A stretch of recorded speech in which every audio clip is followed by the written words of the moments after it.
வணக்கம். நான் டாக்டர் முகமது ஃபாசில், குழந்தைகள் நல மருத்துவர், காவேரி மருத்துவமனை, சேலம். இப்போ ஜென்ரலாக என்கிட்ட குழந்தைங்களோட அம்மா என்ன கேட்பாங்கன்னா, குழந்தைக்கு எப்போ நம்ம தாய்ப்பாலில் நிறுத்திட்டு எப்போ இந்த சாலிட் ஃபுட், அதாவது திட உணவுகளை எப்படி ஆரம்பிக்கலாம், எப்படிலாம் கொடுக்கலாம் அப்படின்றத பற்றி கேட்பாங்க. யூஸ்வலாக பார்த்தீங்கன்னா, குழந்தைங்களோட குடல் 4 to 6 மாதத்தில் தான் ஒரு முழுமையான வளர்ச்சி அடையும். அது வரைக்கும் தாய்ப்பால் தான் குழந்தைக்கு நல்லது. 4 to 6 மாதம் கழித்து நம்ம ஆரம்பிக்கலாம். அதாவது 6வது மாதம் ஆரம்பிக்கிறது ரொம்ப பெஸ்ட்டு. 4 மாதத்துல சில இடத்துலலாம் ஆரம்பிப்பாங்க. அது ஸ்பெஷல் சர்க்கம்ஸ்டன்ஸ், அதாவது ஒரு சிறப்பான நிலையில் தாய்ப்பால் பத்தலை, தாய்ப்பால் கொடுக்க முடியாத சமயத்தில் வேணால் நம்ம ஒரு 4.5 மாதம் 5 மாதத்தில் கூட ஆரம்பிக்கலாம். பட்டு ஆஸ் பர் த உலக சுகாதார நிறுவனம் 6 மாதம் கழித்து தான் ஆரம்பிக்கணும். ஸோ அப்படி எப்படி ஆரம்பிக்கலாம் அப்படின்னா அரிசி, கோதுமை, ராகி இந்த மாதிரி உணவுகளை நம்ம முதல்ல ஆரம்பித்து குழந்தைக்கு கொடுக்கலாம். ஒரு நாளைக்கு 3 வேளை நம்ம உணவுகள் கொடுக்கலாம். 3 வேளை குழந்தைக்கு உணவு கொடுக்கும்போது அந்த குழந்தை அந்த கன்சிஸ்டன்சி பார்த்திங்கன்னா எப்படி இருக்கும்னா, முதல்ல தண்ணியாக இல்லை, எண்ணெய் கன்சிஸ்டன்சி இல்லைனா பேஸ்ட் கன்சிஸ்டன்சியில் நம்ம பண்ணி கொடுக்கலாம். போக போக அதை நம்ம கையில் மசித்து கொடுக்கலாம். அதுக்கப்புறம் என்ன பண்ணலாம் அப்படின்னா, 9-10 மாதத்துக்கு அப்புறம் முழு சாதமே கொஞ்சம் குழஞ்ச மாதிரி கொடுக்கலாம். இதில் என்ன தப்பு, நிறைய பேர் என்ன பண்ணுவாங்கன்னா, சாப்பாடை ரெடி பண்ணி மிக்சியில் அடித்து கொடுத்துருவாங்க. அந்த மாதிரி கொடுக்கக்கூடாது. குழந்தை மென்று சாப்பிட்ற பழக்கத்தை அது போயிடும். 2வது விஷயம் 6வது மாதத்துலேருந்து இப்போ என்ன ஆரம்பிக்கலாம் சார், நாங்கள் ஆப்பிள் கொடுக்கலாமா, சளி பிடிச்சிருமா, இல்லை ஆப்பிளில் வேக வச்சு தான் கொடுக்கணுமா, சளி பிடிச்சிருமா, அந்த மாதிரிலாம் கேட்பாங்க. செர்லாக்லாம் எப்படி சார் அப்படின்லாம். செர்லாக்குன்றது ஒரு நல்ல உணவு தான், அது தப்பான உணவுலாம் சொல்கிறது இல்லை. அது ஒரு ரெடிமேட் ஃபுட்டு.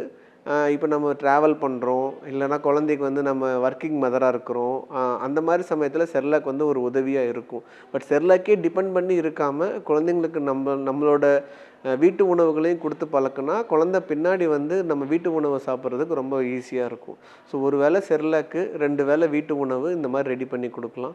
சத்து மாவு மிக்ஸு நம்ம நிறைய வீடியோஸ்லாம் நீங்கள் பார்த்துருப்பீங்க. அந்த சத்து மாவை நீங்கள் ப்ரிப்பேர் பண்ணி அதை நீங்கள் டெய்லி ஒரு வேளை சத்து மாவு கொடுக்கலாம்.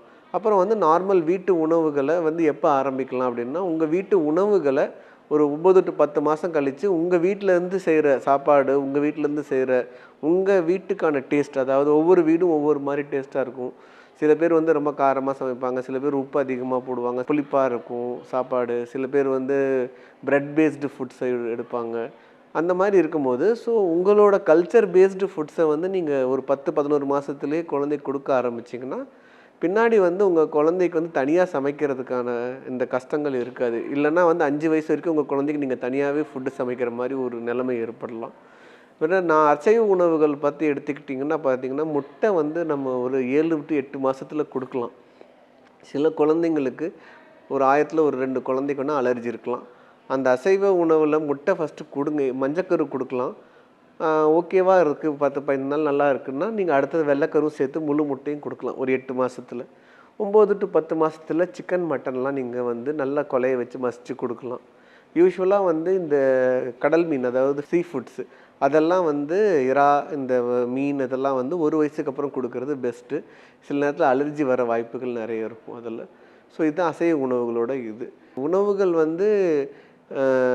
என்ன தப்பு பண்ணுவாங்க அப்படின்னா, இந்த பழம் கொடுத்தா எனக்கு சளி பிடிச்சிக்குது என் குழந்தைக்கு, இந்த பழம் கொடுத்தா சளி பிடிச்சிக்குது அப்படின்னு நீங்களே ஒரு அசம்ஷன், அதை வாழைப்பழம் கொடுக்கக்கூடாது, சாத்துக்குடி கொடுக்கக்கூடாது அப்படிலாம் எல்லா குழந்தைங்களுக்கும் எல்லா உணவும் அலர்ஜியாக எப்பயுமே இருக்காது. நீங்கள் உங்கள் குழந்தைக்கு எந்த உணவு ஒத்துக்கலைன்றதை நீங்கள் ஒரு 10 பழம் இருக்குது அப்படின்னா வாரத்துக்கு ஒரு பழம் நீங்கள் கொடுக்கலாம். வாரத்துக்கு ஒரு பழம் கொடுத்து எழுதி வச்சுக்கலாம். இந்த பழம் கொடுக்கும்போது சளி பிடிச்சிச்சா இல்லையா அப்படின்ற மாதிரி நோட் பண்ணி வைக்கலாம்.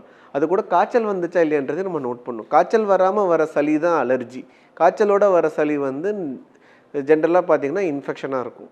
ஸோ நம்ம அதை நீங்கள் நோட் பண்ணி வச்சுட்டு திருப்பி ஒரு மாதம் டைம் விட்டு திருப்பி அந்த பழத்தையும் திருப்பி நீங்கள் கொடுத்து பார்க்கலாம்.